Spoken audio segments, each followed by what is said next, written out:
Hello, everyone. Welcome to the NUFC 360 post-match reaction. Newcastle United have hammered Southampton 4-1, kinda. Here to discuss it, we've got Mikey, Alan, and Anthony. Lads, how you doing? What a result. Another win for Eddie Howe's Mags. How are we feeling? Bloody great. Good. Nervy, but good. Alan, you were Finally, I can talk about it. You were in a pub in Dundee, weren't you? How was that? Yeah, so I was just trying to keep as quiet as possible. Just never know what's going to be like. Right? Yeah. All right, lads. Well, we'll get right into it. Woke up obviously in the morning over here in Phoenix. Now the clocks have gone back. It's 7 a.m., which is a bit more like acceptable than 6. So I woke up 7 a.m., realized that Joe Linton was suspended. That kind of bummed me out a little bit. But everything else for me was pretty much what you'd expect, right? Unchanged team apart from the hand that was forced. Apart from, what was it, Jacob Murphy? He didn't start the last game, but I can see why he came in, given how good he was in the last game when he came off the bench. Any surprises there for you, Mikey? You happy with what you saw? No, we called it on the last show, so not surprised at all. Why change a winning team apart from one guy? And Murphy has come in before, so no, not surprised. And just resuming the ever onward charge to the top, aren't we? I love the sound of that. You can say that all day. Anthony, you happy with Jacob Murphy coming in? On his form, yes, but I'd realised when I looked at the lineup, I'd captained Maxi on the FPL for some godforsaken reason, and so that had went that way. But he got the assist in the end. I guess we'll get on that later. So not too bad. It was the loosest assist. There's a little count. They all count. The numbers don't lie at the end of the day. Alan, how are you feeling about that midfield three of Bruno, Willock, and Longstaff? You happy with that? Yeah, happy with that. And I didn't think we needed to risk Shelby yet. We've got a cup game in the middle of the week. Let him play that one. And same for Maxi as well. The middle three have been pretty consistent in recent games. Of course, Joelinton was a bit of a miss. His physicality, his energy. But I think we did really, really well as a midfield team. Yeah, my thought was Shelby, whether this would be his way to get back in, because it seems like he's been fit again on the bench for the last 2-3 weeks, kind of sniffing around, getting 10 minutes here, 20 minutes there.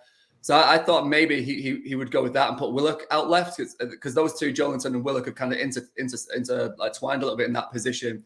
He might do that, but given how good Murphy was last week when he came off the bench, he should have scored. He created one, I think. So yeah, it's hard to kind of give him that, to not give him that chance. Yeah. So team lineup all pretty much agreed that it wasn't too far from what we expected. So we'll go into this. How the fuck did we win that 4-1? That was never a 4-1 game. I don't know if there's any Southampton fans watching this, but I got a feel for them a little bit. I mean, I'll take a 4-1 win against the grain any day, but everything we touch turned to gold. Everything they touch turned to shite, and it's just, you gotta look at it. So we've got some match stats here, lads. Ball possession: Southampton 56, Newcastle 44. Total shots: Southampton 16, Newcastle 7. Shots on target: 5 Southampton, 4 Newcastle. Off target: 6 Southampton, 2 Newcastle. Block shots: 5 Southampton, 1 Newcastle. But we won 4-1. Mikey, let me ask you, how has that happened?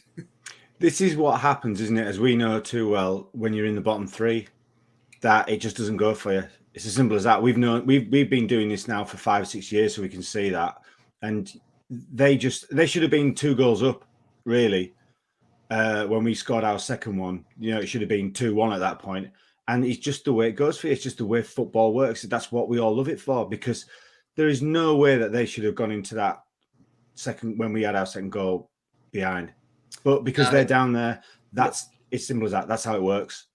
Big chances for Shea Adams and Elyounoussi. Elyounoussi, I don't know. I thought that'd gone in. I did. I thought it'd gone in top of the ripple of the net and down, but it hadn't. So just So I do feel for him. What do you think was the problem? Why weren't Newcastle at their best? Was it just that Southampton played well and got nothing for it, or what do you think happened? Yeah, I think Southampton just played really well. I know Hasenhüttl's getting a lot of stick particularly from Southampton fans, about sort of their form and stuff. But I think he is a good manager, and he can set that team up to be really difficult to beat. I mean, we saw how they played against Arsenal. You know, they limited Arsenal just a single goal.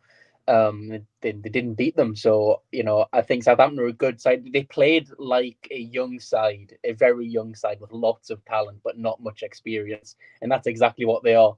And we, you know, we're a side which has a lot of talent in it, but workhorses, a side of experienced workhorses as well. And I think that just kind of shone through in the end. Well, yeah, it does. I'm looking on SofaScore, and it says they've got a first 11 average age of 25.6 years, whereas Newcastle is 27.9. But they do have the caveat that with Southampton, because they have 90-year-old Theo Walcott in their team, which we said in the preview. So, yeah, it is a very young team. Get it right, it's 98. 98, sorry, lads. Yeah. So, Alan, how did Newcastle win that? Did you think it was undeserved? Yeah, you can win games against teams that have more possession than you, but did you think we were good for it? Or do you think it was just smash and grab? You know, I think it's a sign of where we're going. You don't have to play too well to be able to win. That's one thing. And just confidence is just so high in the team right now. I mean, when you read the stats out just now, I was like, wow. I mean, we were outclassed by Southampton stats-wise. But when you're confident, you're going to score. You're going to put things away. And when you're not confident, just like Southampton today, it just doesn't rub at all. So,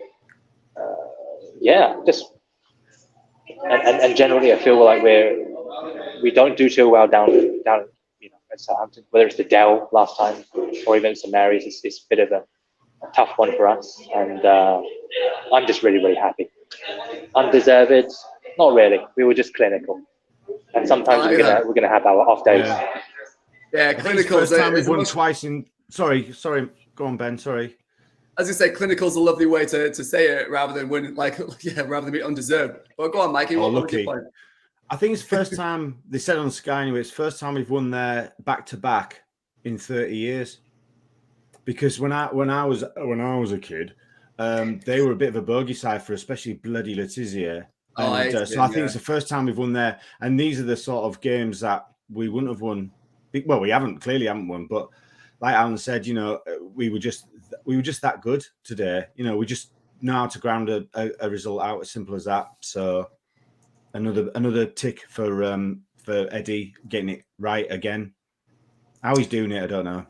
So as you say, grinding out a result, and well, Alan's taking on as a nice trip of Dundee over there. We'll keep an eye on that. We'll check in with Alan where he gets to next. But yeah, as you just said, Mikey, so I don't know how we're doing it, but we are winning ugly. And that is a pretty amazing sign, because I've been a Newcastle fan since I was 8. So that's 30 years, pretty much. So I've never seen them win ugly like that. You know, even the Keegan years, they lost the title races because they wouldn't win ugly like that. They wouldn't grind out those results when they didn't play well. It would be all or nothing, pretty much. This just feels a little bit different. It's strange to me that we got bossed a little bit by Southampton, but we come away with a 4-1 win. But how far do you think we can go now if we are able to win ugly? What do you think, Alan?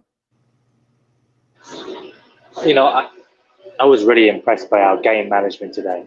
When we were 3-0 up, we just kept the ball. Didn't need to be too ambitious. We were 3-0 up, and I think that's really, really bloody important going forwards. Winning ugly, keeping the ball, just getting free kicks, taking our time, wasting time. You know, these are things that are really, really, really important. Opposition teams in the top 6, top 7. We're in the top 7 now. They might say, we're the big 7, and they may say that we play ugly, whatever. Who gives a shit? You know, we're there to get 3 points. That's it. And it certainly helped winning ugly when you got players like Dan Burn, Kieran Trippier in your team, Anthony. How good was that defense today? Were they desperate at times, or were they just really well drilled? I think they were really well drilled. You know, I think Botman made the only mistake I've seen him make in 11 games for, and it wasn't even that bad. It was a misplaced pass. Everybody does them, I think the defense was really good. Trippier was fantastic again, great assist, obviously. But even going backwards, he's just always there to get the block in or make the tackle. Burn was again solid, you know, and Shea, the only Shea, I think it was for the Adams chance.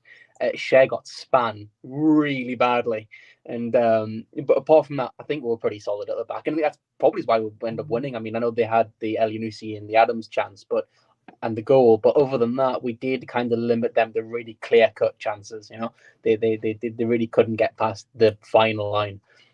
It was weird, like what Anthony said. It was weird seeing Botman make a mistake, wasn't it? Because it stuck out because he hasn't. It's like, oh my god, Botman's made a mistake. He is human. You know, it's like Haaland suddenly having a foot injury. You know, it's like, oh, he's human then. He's not a robot because he just. I thought it was Dan Burn. No, it was Botman. Botman. It was Botman. Then I was like, Botman. Oh, Botman. Dan Burn got one. He got nutmegged as well. So, but Botman, yeah, he made like a mistake. Like Anthony said, it stuck out because it's just like, oh my god, what is the matter with the world? You bring up a good point about Dan Burn. I thought he was pretty poor, honestly, at left back today. I thought he got done a few times. I thought he was a bit careless on the ball. Botman, that one pass into the middle where he didn't really look, I don't think, or just executed it badly. That was pretty poor. But yeah, Burn, I thought wasn't really at it so much today. In the air, he's great. Like anything that goes in the air, you got to worry. But I thought a couple of times down our left hand side, they really had some joy. Like the cross that came in for El Yunusi, where Shea Adams had that shot from, all on the left hand side. Yeah. So our left hand side. So yeah, I thought he was a bit ropey. But all in all, you know, it's not bad that we did put a lot of blocks in. We limited them quite a lot, and even their goal. It was, you know, we've got Manquillo and Elliot Anderson on the right-hand side. Anderson didn't track the runner. Manquillo gets pulled out of position. It's like, how often is that going to happen, that those two are on the pitch at the same time? It reminded me of the goal we conceded when we had Lewis and Lascelles that had come on. I can't remember who it was against. It was a consolation goal. But we conceded a consolation goal. I think it was at 5-1 or 4-1 against someone. But yeah, it was just like those two aren't going to play together. So these things are going to happen. But as long as we're bringing them on at 4-0 up, then we're decent. But you know, we went up the other end and Bruno scored a cracker. So I mean, it goes to show that we still need, you know, if we don't have maybe that 11, that we haven't got that depth still. I mean, I've been thinking now because everyone's talking about Champions League in Europe, you know, and all, on and on and on, and you try and repel it, you try to put it out of your mind, but it's gone into my brain now, thinking if we do want to do that, we're gonna need more players. We're gonna need, because I mean we didn't look good on the right, did we? When Trips went off, you know, and Anderson went to sleep, you know, just for that moment, and it just reminded me that we do need, if we want to go there, if we want to get there, then we're gonna have to have all. I mean, at the moment, no one's going to complain, are we? We're quite happy where we are, but if we want to take that next move, then we're going to have, you know, more players, as simple as that, because the guys that, you know, those guys, no offense to them, you know, they're not getting a lot of play time, you know, a lot of game time, but it just goes to show that, you know, in depth, we haven't got that. So not yet. So. It's a great point, Mikey. And as you said at the start there, you know, like people are trying to have that conversation about Champions League and stuff like that. And we're trying to put it off. We're trying to hide it. We're trying to delay it. Well, on the NUFC 360 network, we're not. We're going to talk about it. Lads, are we in a title race? I'm going to come to you, Anthony. We're third. We're sitting third, 27 points from 14 games. We are 4 points above Man United in fifth. We are quite incredibly, well, I think Liverpool must be winning. It looks like they're on 19 points before. I thought they were on 16. But yeah, 19 points, Liverpool. We're on 27. So that's 8 ahead of them. We've got to be in a race, haven't we? I think we are. The thing is, we're all so used to losing. It's joke about it. Because you look at, I was looking at when City were getting beat by Fulham yesterday. I was looking at a table thinking, if they lose today and we beat Southampton tomorrow, there's only 3 points in that. You know, it's like, you know, we're in the title race, but we're a couple of horses back for now. You know. Alan, do you think we can get those horses in January sitting in the top 4? Yeah, I mean, depends on how much budget we have. If we can get Erling Haaland in January, then we'll win the title. But I doubt we'll be able to get in. So no, we'll go for Mbappe, won't we? Mbappe. Yeah, let's settle for Mbappe, lad, shall we? Yeah, all right, and yeah, go on then. If you twist our arms. No, I don't think we're in the title race. Nah, not yet. No, it'll be too soon. Not. Too soon. Let's get carried away. Dare to dream. Yeah. I mean, it's lovely at the moment, isn't it? I mean, I've got a stat here that Mark, our producer, sent. I mean, we're top 3, 7 wins, 6 draws, 28 goals scored, only 11 conceded, lowest in the Premier League. 17 plus goal difference, 6 clean sheets, most in the Premier League. 1 defeat all season, unbeaten in 9. Wow. Can we just end the season now, please? Yeah. Let's just let the World Cup be a nice little coda, and that's it. And then we'll all go away, and and because it's just a brilliant time. I mean, do we care about the Champions League? Not really.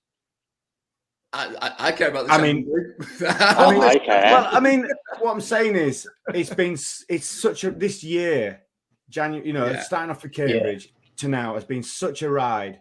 Yeah, that you got to drop Cambridge in there. I'd forgotten about that. Yeah, well, that was our lowest point, wasn't it? And I think they went in and said at that point, Eddie said, "See this?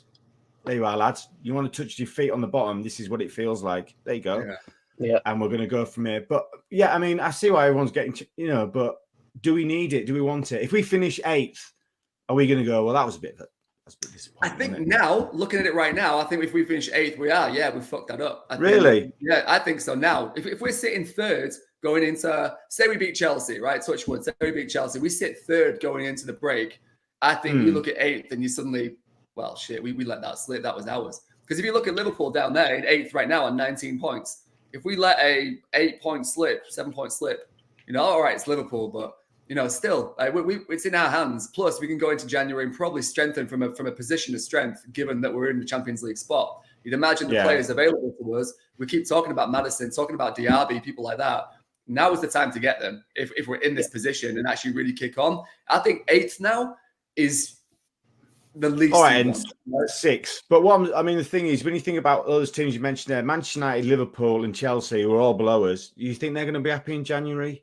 No, absolutely not. But it's ours. So if we put them back in, assuming that they can push on, which they might not do, then we've got to tailor that in. So all right, an 8th maybe, but 7th, 6th, we'll take that now, won't we? Is what I'm saying to you.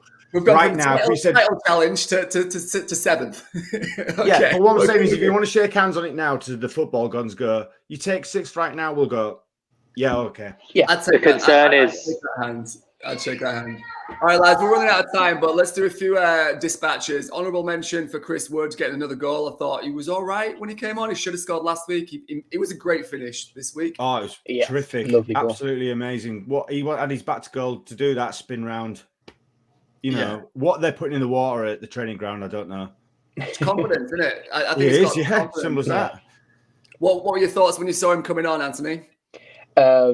Be honest. I can never see Chris Wood and not think of that picture of him where he's like, the Snapchat was just him on the balloons. That's all I can think of when I see Chris Wood. So that's what was going through my mind. And I was worried, mainly about Wilson, to be fair. I said to a friend, Wood loves a goal against Southampton. I wouldn't be surprised if he nets. There we are. Wonderful stuff. It sounds from what we're hearing coming out of the club that Wilson was he'd been sick this week, I think. So it's more of a precaution, I think, about being ill by the sounds of it. Lads, one more last thing before we go. Another goal from Miguel Almiron, the unstoppable Miguel Almiron. Let's get someone pay Grealish to pipe up again. Make sure he's good for the second half of the season. A little word for Miggy, Alan. Yeah, just so amazed by him and that turnaround. Hats off to him, and I hope Grealish records another video when he's when he's at the World Cup. Yeah. Then the second half of the season we'll have another, more of Miggy doing the same. Yeah, more of the same in the second half of the season. Finish top goals behind Haaland. Well, second goal. All right, lads. Thank you so much for today. Appreciate it. Another 4-1 win for Eddie Howe's Mags. We'll be back on, I think, Tuesday with the weekly podcast. Then we've got Crystal Palace on Wednesday this week, I think it is. So, thank you all for joining. Another win, and we'll see you next time. Cheers. Cheers, y'all. Bye-bye. See ya.